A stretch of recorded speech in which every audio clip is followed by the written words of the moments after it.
Hi అండి, welcome to my channel Laddus cookings. అందరికీ నమస్కారం అండి. ఈరోజు మన కిచెన్లో ఎంతో టేస్టీగా ఉండే రవ్వ లడ్డు రెసిపీ ఎలా ప్రిపేర్ చేసుకోవాలో చూద్దామండి. నేను చెప్పే చిన్న చిన్న టిప్స్ అండ్ కొలతలతో మీరు ఇలా లడ్డూని ట్రై చేశారనుకో పర్ఫెక్ట్గా వస్తుందండి. లడ్డు గట్టి పడకుండా మెత్తగా ఉంటుంది.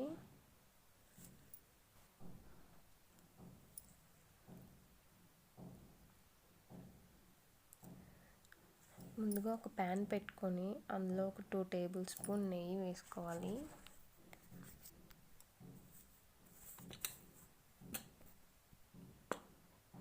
నెయ్యి వేడైన తర్వాత నేను ఇక్కడ డ్రై ఫ్రూట్స్ తీసుకుంటున్నానండి. జీడిపప్పు అండ్ బాదం పప్పు 2 తీసుకున్నాను. కిస్మిస్ కూడా వేసుకోవచ్చు. నా దగ్గర కిస్మిస్ లేవు కాబట్టి నేను వేసుకోవట్లేదు. వీటిని బాగా కలర్ చేంజ్ అయ్యేంత వరకు వేయించుకోవాలండి. ఇలా కలర్ చేంజ్ అయిపోయిన తర్వాత ఒక గిన్నెలోకి తీసి పక్కన పెట్టుకోవాలి. ఇలా పక్కకు తీసి పెట్టుకున్న తర్వాత అదే బౌల్లో ఇక్కడ నేను ఒక 3 కప్స్ రవ్వ తీసుకున్నానండి. సుజ్జీ రవ్వ, బొంబాయి రవ్వ అంటారు కదా, అది.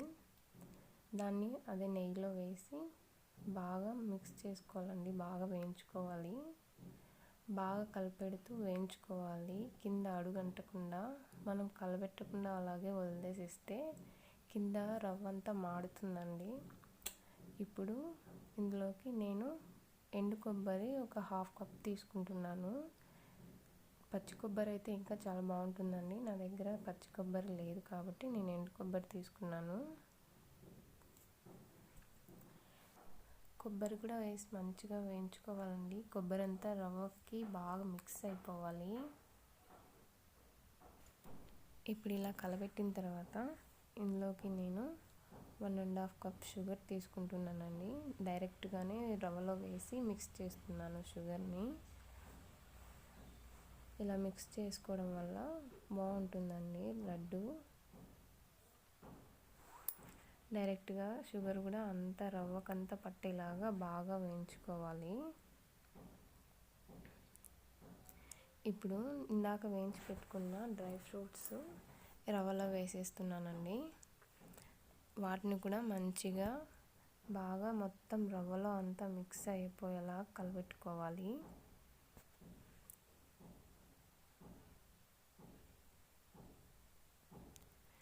ఇలా కలబెట్టుకున్న తర్వాత నేను 1/2 కప్ పాలు తీసుకుంటున్నానండి.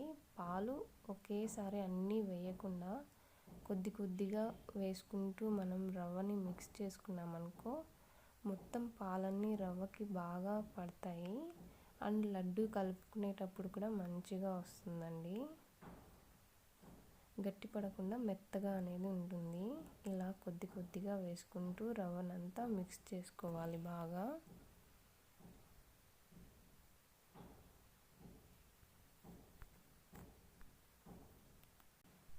ఇలా పాలన్నీ వేసి మొత్తం కలబెట్టుకున్న తర్వాత స్టవ్ ఆపేసి ఇలా పక్కకు తీసి పెట్టుకోవాలండి. ఒక 2 మినిట్స్ వేడి మీదనే లడ్డూలు అనేవి చుట్టకుండా కొంచెం వేడి అనేది చల్లారిన తర్వాత లడ్డూస్ చుట్టుకుంటే మంచిగా వస్తాయండి. మనం లడ్డు చుట్టే విధానాన్ని బట్టి కూడా లడ్డూలు గట్టి పడకుండా మంచిగా ఉంటాయండి, మెత్తగా. లడ్డూలు గట్టిగా పిసక చుట్టుకోకుండా జస్ట్ స్మూత్గా అలా అలా అంటూ లడ్డూస్ చుట్టుకున్నామనుకో లడ్డూస్ అనేవి మంచిగా ఉంటాయండి, గట్టి పడకుండా. చాలా రోజులు కూడా అలాగే మెత్తగా ఉంటాయి.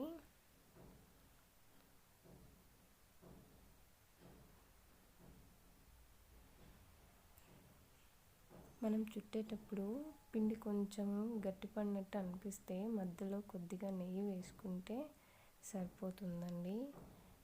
చూసారా అన్ని లడ్డూలు ఎంత బాగా వచ్చాయో? చూసారు కదండి లడ్డూస్ అన్నీ ఎలా వచ్చాయో?